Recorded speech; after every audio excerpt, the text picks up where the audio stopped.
pessoal, tudo bem com vocês?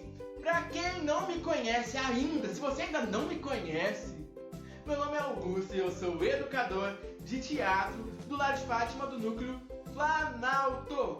E falando em graças a Deus, vamos lembrar que eu vou falar hoje sobre a vinda de um homem pra Terra que mudaria completamente a história do teatro. Então senta, quiser pegar uma pipoquinha ali, pega a pipoquinha, que lá vem história!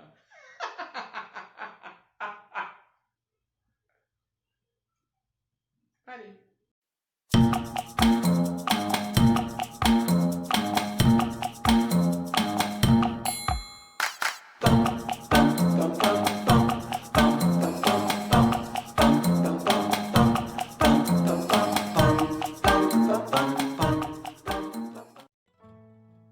Você sabia que o teatro já acabou um dia? Sim! O teatro já acabou um dia. Depois ele voltou. Não com a mesma força que ele tinha antes, porque antes as pessoas respeitavam muito o teatro. Mas ele voltou e estamos aqui firme e vai aprender teatro sim! Tô brincando, tá? Mas para explicar o porquê o teatro acabou, eu tenho que voltar nas nossas aulas de história do teatro. Sim, e essa é a continuação do Império Romano. Nos últimos episódios de História do Teatro, nós dissemos várias coisas sobre o Império Romano e sobre como o Império Romano dominou a cabeça de muitos seres humanos e seres humanas na Terra. E o que aconteceu nele depois da vinda dele para a Terra. Um grande acontecimento marcaria a história da humanidade para todos os tempos. A gente está falando do nascimento do Aleluia, Jesus Cristo. Jesus Cristo, Jesus Cristo, eu estou aqui. Isso mesmo, gente. Depois do acontecimento que marcou a história da humanidade, o teatro sofreu uma total mudança. O nosso amado Jesus de Nazaré nasceu e desde criança começou a pregar o amor e a fraternidade, a igualdade e o respeito e a tolerância e a paz entre todos os seres humanos existentes na face da Terra. No meio de um lugar onde tinham várias religiões politeístas. Para quem não sabe o que são religiões politeístas, gente, são religiões que adoram vários deuses. E é o caso, da Grécia e do Império Romano e de vários outros países que tinham ali em volta que adoravam vários deuses. Acontece que no meio de tantas religiões politeístas, Cristo, que chegou com a ideia de que só um Deus deveria ser seguido, começou a ser perseguido por algumas pessoas. Enquanto as poucas pessoas que acreditavam em um único Deus acreditavam que Jesus não era filho de Deus, outras pessoas que acreditavam em vários deuses acreditavam que aquela pessoa era totalmente um risco para o destino político ali do Império Romano, já que Jesus Cristo nasceu bem ali no meio, certo? Onde, mais ou menos, onde fica a Cisjordânia hoje em dia. Com Jesus crescendo e se tornando cada vez mais aquela pessoa que prega coisas boas e o amor e o respeito entre todos e também operando milagres, Jesus chegou a ser considerado um criminoso político. Isso, gente, ele chegou a ser considerado alguém que faria mal às pessoas e também que gostaria de pregar uma ideologia aí, diferente do que as pessoas estavam acostumadas. Qualquer semelhança com o que está acontecendo hoje em dia é mera coincidência. Com Jesus sendo considerado um criminoso político, ele chegou a ser condenado ali, pelo seu próprio povo como um falso Messias e sendo levado ao imperador, que era a maior autoridade da época. Sendo assim, Jesus foi condenado ao maior castigo que poderia acontecer com qualquer ser humano na época. Jesus foi condenado à crucificação. Todos nós sabemos que durante sua vida Jesus sempre pregou que ele deveria ser divulgado, que as pessoas deveriam fazer com que a sua palavra e os seus mandamentos chegassem em todos os cantos da terra. Acontece que após a morte de Jesus, seus discípulos começaram a espalhar a sua palavra e assim formando cada vez mais discípulos. E esses discípulos formaram mais discípulos. Assim, o cristianismo foi se arrastando por toda a região do Império Romano. Os politeístas, as pessoas que adoram vários deuses da época, não querendo, ser evangelizado por pessoas que pregavam um Deus só, começaram então a perseguição contra os cristãos. E os cristãos, por sua vez, continuaram a alastrar a imagem de Jesus. E aquele Jesus Cristo bondoso, de paz, de amor e harmonia, foi se transformando pela boca das pessoas num Jesus Cristo que deveria impor a religião sobre as outras pessoas. Ou seja, a imagem de Deus e seu amado Filho começaram a ter coisas distorcidas.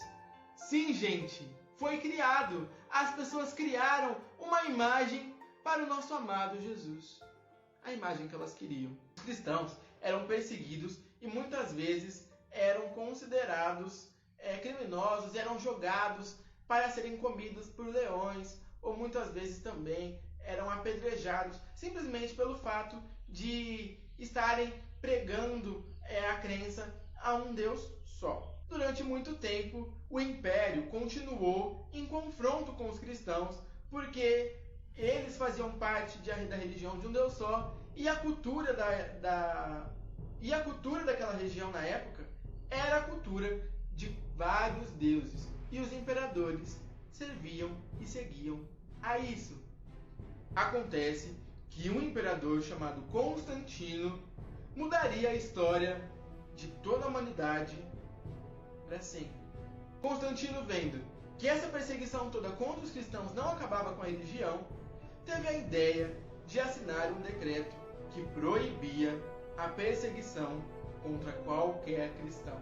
Fato esse que colaboraria aí, então, para a criação de uma instituição que é conhecida até hoje por seus feitos, suas vendas de perdão, também pelas suas perseguições contra outras pessoas, chamada de Igreja Católica. E, gente, tudo isso levou à criação da nossa conhecida e temível pelos livros de história Igreja Católica. A imagem de Jesus Cristo foi se convertendo cada vez mais numa imagem criada por outras pessoas, e o Império Romano começou a ascender no cristianismo.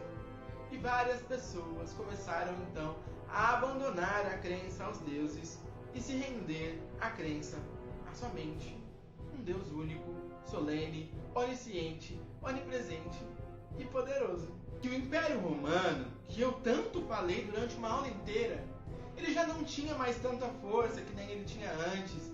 O cristianismo estava se alastrando e também estava acontecendo vários problemas políticos e financeiros no Império, ou seja, vários problemas ali de dinheiro, O Império Romano nessa época, ele era dividido já, em Império Romano do Ocidente e Império Romano do Oriente. Sendo a sede do Império Romano do Ocidente em Roma, a sede do Império Romano do Oriente em Constantinopla. Com todos esses problemas políticos e religiosos e blá blá blá blá blá blá blá blá blá, aconteceu o que muitos temiam: o fim do Império Romano. Isso mesmo, mais ou menos ali uns 420 anos depois da morte de Cristo, o Império Romano foi invadido pelos bárbaros e aconteceu então a sua grande queda. Sabe o que aconteceu? Isso tudo deu espaço para uma grande instituição que estava sendo criada ali em volta da imagem do nosso amado Jesus Cristo, que foi mudada por várias pessoas. E então ela surgiu. Igreja Católica! Sim, gente, a Igreja Católica antiga não teve uma história muito boa e ela acabou ganhando força, porque já que o Império estava enfraquecido, a Igreja Católica tomou ali o poder de tudo e ela assumiu o trono do mundo. Com isso, acontece o fim da Idade Antiga. Nessa época, muitas coisas deixaram de existir. E sabe por que eu expliquei tudo isso? Porque é para contextualizar o fim do teatro. Eu vou explicar para vocês agora, muita calma. A igreja acreditava que a população continuava muito firmada nessa questão de palco, de teatro e de arte. E como o teatro não falava de salvação, o teatro falava mais sobre os problemas dos homens, e a igreja acreditava que as pessoas acabavam louvando mais os palcos de um teatro do que os seus grandes templos e os seus grandes palcos. A igreja determina que o teatro acabe. Isso mesmo, que todos os teatros acabem e que todos os atores não trabalhassem mais com isso, mas sim que eles fizessem peças religiosas para louvar o santo altar da igreja. O teatro teve sim um fim e ele foi voltar só durante um tempo. O que aconteceu com o Império Romano? A parte ocidental caiu ali 450 anos depois de Cristo e uns 1000 anos depois a parte oriental também caiu. Será que deu certo tudo isso? Será que toda essa criação de outra imagem para o nosso amado Jesus Cristo não acabou prejudicando várias pessoas e várias famílias e várias histórias, gente? É isso que a gente vai ver na próxima aula de História do Teatro. Então fica ligadinho, porque eu vou contar o final de tudo isso. Aliás, o final não, porque nós temos como chegar até os dias de hoje. Pra quem gostou da aula, deixa um curtir, compartilha aí, comenta, manda pros seus amigos, gente, vamos aprender. Estudem muito nessa quarentena, eu espero que vocês estejam estudando e que vocês estejam compartilhando conhecimento com os amigos de vocês. Essa foi mais uma aula de teatro do Lar de Fátima na Web.